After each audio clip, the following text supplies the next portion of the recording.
psychodynamic theories of personality. I wish neuroticism was called something else, because I've been trying, mostly unsuccessfully, for the last couple of decades to teach gerontology students not to say that people that are high on neuroticism are neurotic.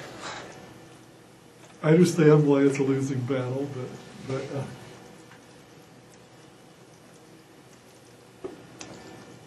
we used to have, in the diagnostic classification system for mental disorders, we used to have this distinction between neurotic disorders and psychotic disorders.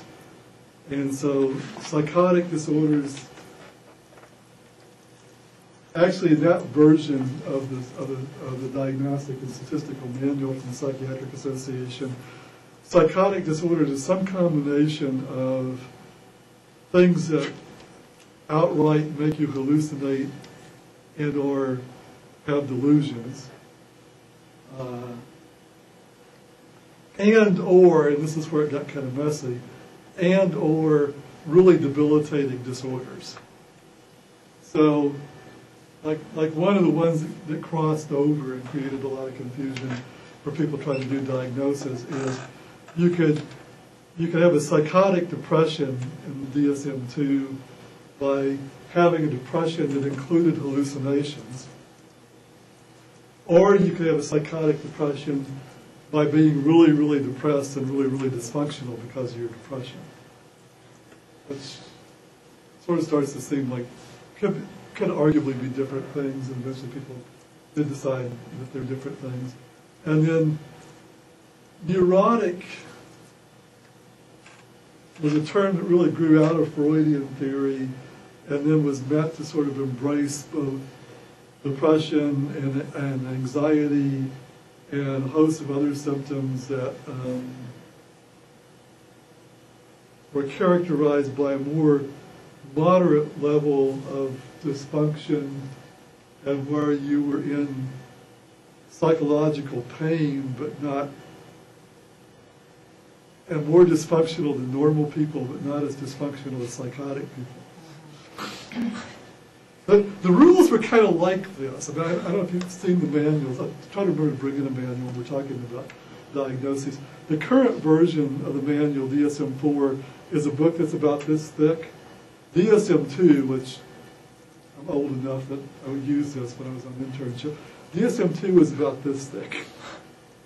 And mostly what you had was descriptions of the disorders that were only a little more precise than what I just told you.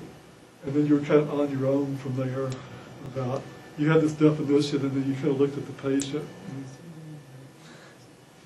Yeah. Where would OCD, like extreme OCD fall? You What think do it'd be you neurotic, mean but by if it's extreme OCD? like people who can't function in their daily life because of it.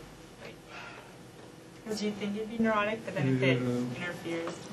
In the DSM-2 days, OCD would have been thought of as neurotic. In current manuals, I think it would fall under like anxiety disorders, although the emerging research is starting to suggest that it's probably separate enough that it ought to be. I think most research-oriented clinical people will put OCD in its own category, separate from like phobias and generalized anxiety disorder. And there's an increasing tendency to categorize some people who are very, very functionally impaired, who, including some people, I would have thought symptomatically, the way I learned diagnosis would have been schizophrenic. Some people are characterizing as OCD now. And I don't know that literature well enough to know. I think the only way I think about it is psychotic is like not in touch with reality.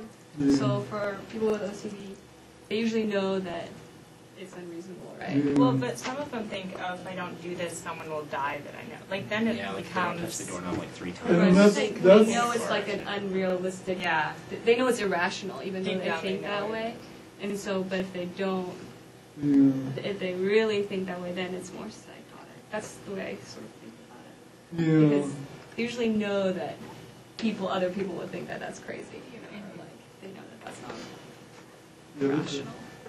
The tendency to label people who are like, you know, in state psychiatric hospitals as OCD is something I haven't gotten my mind around, but that may be that I just haven't kept up. Now, one thing I think is an interesting development for all of us in working with older adults is that in the last, I don't know, 5 to 10 years or so, people are starting to understand hoarding as a kind of OCD response. And I think that's a really interesting development in understanding what's going on with hoarding, because back in my community mental health days, I spent a lot of time trying to sort it out, and we get called out because we could involuntarily commit people, and we'd go out and interview them, and with what was known at that time, we couldn't find any way to give them a diagnosis that they were committable on, because they were remarkably sane appearing people in spite of the fact that they had newspaper stacked floor to ceiling and couldn't walk through the house, or in one dramatic case, somebody had been saving their feces carefully wrapped in toilet paper in the bathtub and had that stacked up to the ceiling. Public health eventually got on top of that one. Anyway, so that's an image you didn't need, right?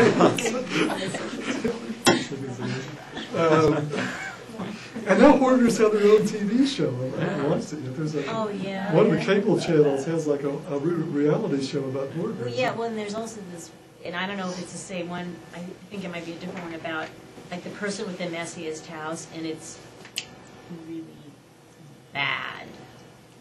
But it's borderline, I mean, it's bad. I decided not to watch it because, I don't know, I didn't find it entertaining. I actually have some friends who are hoarders, and this is what happens when you get older. So that's what neurotic was originally about. And then, and actually the evolution of neuroticism as a personality factor was trying to get hold of that concept in a more personality trait, latent personality factor sort of way. So the idea wasn't so much, actually with IceSync probably it was, to see if you could get a measure that might classify people as neurotic. As the 20th century wore on, it kind of got away from the idea of diagnostic classification to trying to get a sense of this underlying personality factor. And then, and I'll tell you in a minute, 2 different definitions for neuroticism. And then, I think unfortunately for our current understandings of what this factor is, that while the factor name stuck with it, the whole idea of neurotic classifications of psychological disorders sort of withered away, because after DSM-3, we started talking about more distinctly about depression and anxiety disorders, and people don't really use the neurotic label anymore. And it clearly has these kind of negative overtones, which, being high on neuroticism could be a bad thing, could be not such a bad thing. So, two definitions of neuroticism. One I think we actually sort of snuck up on a week or 2 ago, talking about intellectual functioning, is probably the most common is that neuroticism is sort of trait negative affect, where negative affect, what gets included in negative affect varies some by the measure, but certainly includes at least trait anxiety, usually, and should, I think, include depression, probably hostility, and sometimes 1 or 2 other things. But those would be like the big 3 that people try to include all the time. And so this idea that we've referred to a couple of times in class, that while everybody varies from day to day in emotion and even mood,